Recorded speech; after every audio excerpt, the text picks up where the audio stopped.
the same. Write for 30 minutes and then rest for 15 minutes and put problems and questions and stray ideas that come up in a side notebook or a separate document.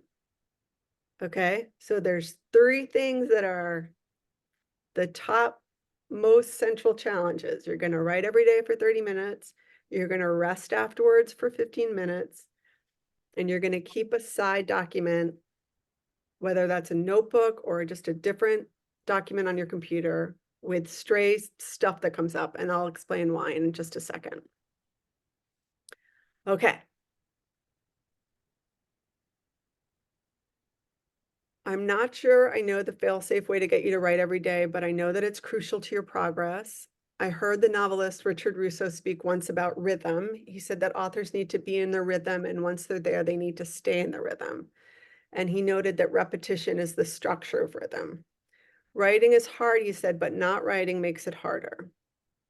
30 minutes a day may not sound like a lot, but if you do it every day, I promise you will make incredible progress. Now, if you find you're on a roll after 30 minutes, sure, keep going, but 30 minutes is enough. If your mind goes blank, you don't have to write, but you can't check your phone or go online. You have to just sit in silence and type something. It could be the thoughts in your head. It could be a description of the room that you're in, anything. Because at the very least, you'll get your muscles into a habit of sitting down and typing. I said that you should take 15 minutes of brain rest after every 30 minutes that you write, or after every writing session. What is brain rest? No screen time, absolutely no screen time. You can eat, you can walk around, you can meditate, you can take a nap, but you need to take this time and do capital N nothing with it. Your brain needs to rest, needs to receive. If after the rest you have more to write, you can go for it again, but rest after that stint too. Okay, you're gonna have to organize the material that you write. I always recommend just labeling every document that you do and with a date and a name for it. Some people like who are working on books, like working with Scrivener, which is an app or it's a program on your computer. You know, some people use Google Docs. I just use Pages. You'll have to figure out the way that you want to label and organize what you're writing. It's very player's choice and intuitive based on how your mind works. For any of you who are starting a writing practice, you absolutely, place and time really matter. So you want to set up the proper place and time to write. I think it's best to write at the same time each day. And I believe for me, it's easiest in the morning before the day has interrupted. But you might be more of a nighttime worker, and of course, that's okay.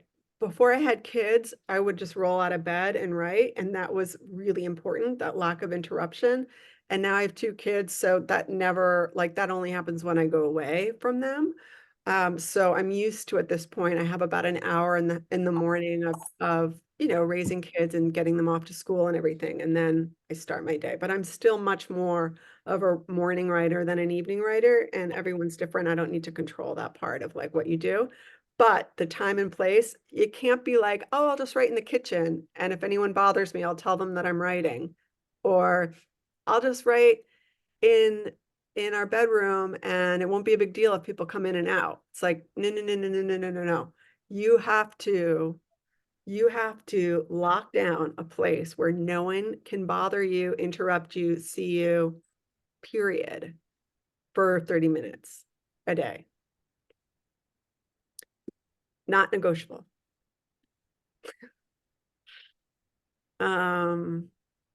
You absolutely cannot check your email or your phone while you're for 30 minutes. And if you have a really hard time with that, it just is indicative of how addicted we all are to our phones. But it's one of the true like pleasures or side effects, I guess, of writing is that you experience the pleasure of your own deep attention to something. Like we're also splayed all the time.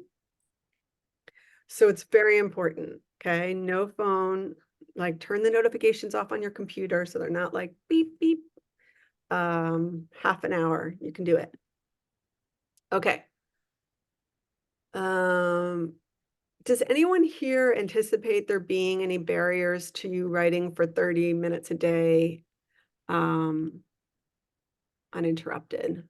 I mean, I can't work on the weekends, so that's fine if that's your jam, but is anyone like, oh, I don't know how I'm gonna do this?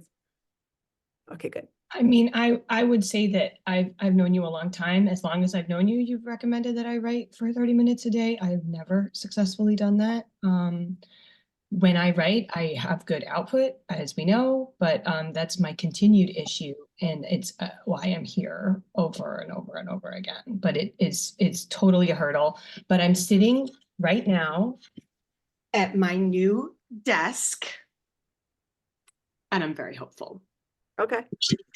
I mean, I would, if it's really been like a whole struggle like this, I would assign you that you have to spend 30 days, 30 minutes a day, like writing about why you couldn't write for 30 minutes that day.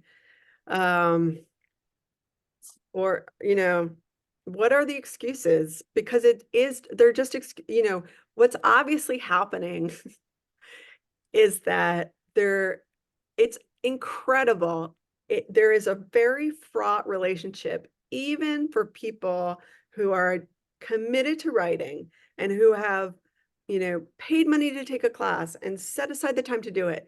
There is still a very fraught relationship between you and giving yourself over to being a storyteller and writing on the page. I went away for a couple of days just to focus more deeply on my own writing, and I got horrific cramps the night before I left.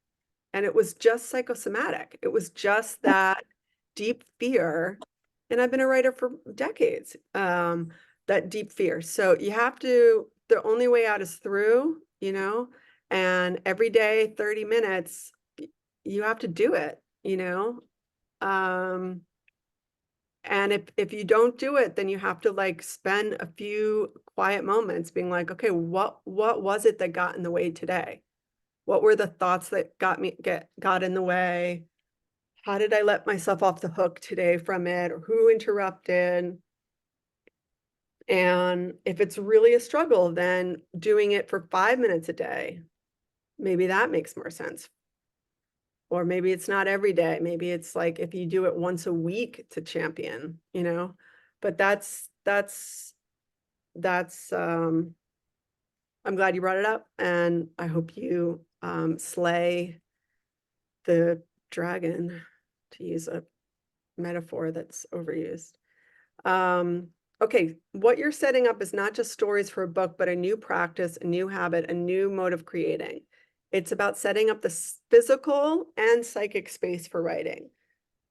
Rick Rubin has a book about creativity, which is very has a lot of interesting insights, and he writes about creating and nurturing a quiet space so that the mind can become a vacuum that can suck in one of the many great ideas that are just bopping around in the universe. Like his whole thing is about like that quiet, protected space so that you can just like, in his telling, like great ideas are out there all the time. And the artist is the person who just will like create the space to then be like, gotcha, gotcha, gotcha. And I think the more you write, the more you experience writing as that. Um, the most common problem my writing students face is not in the quality of the writing, it's in getting into the chair to do the writing and managing the anxieties that come up. So the process of writing is just as important as the writing itself. You have to give yourself full permission to dive into this endeavor and remind yourself that you require the permission of no one else.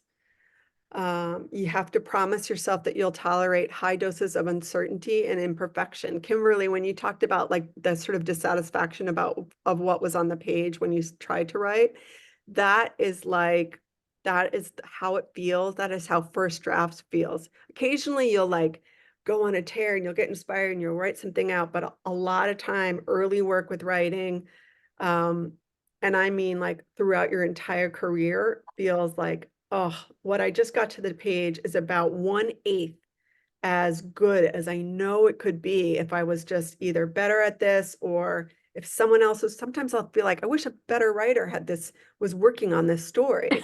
Um, no, it's like totally, completely what I think all the time. So, and it's not untrue. So we'll talk about this a little bit more, but your first draft is not who you are as a writer. That first draft, sometimes people call it, a vomit draft, you have to get something to the page, and who you are as a writer is how you work with that material. So sometimes that's the trick that your mind needs. It's like, it doesn't really matter what I write. I'm going to just write for 30 minutes. It's not going to be very good. It's going to be junky. It's not going to feel like like it's meaningful or important. And I'm sure, blah, blah, blah, blah, blah. You can say whatever you want to trick yourself into doing it. And oftentimes, it's better than you think it is. But what's really matters is that over time, as you edit, it becomes better. Okay, I'd mentioned the side work notebook.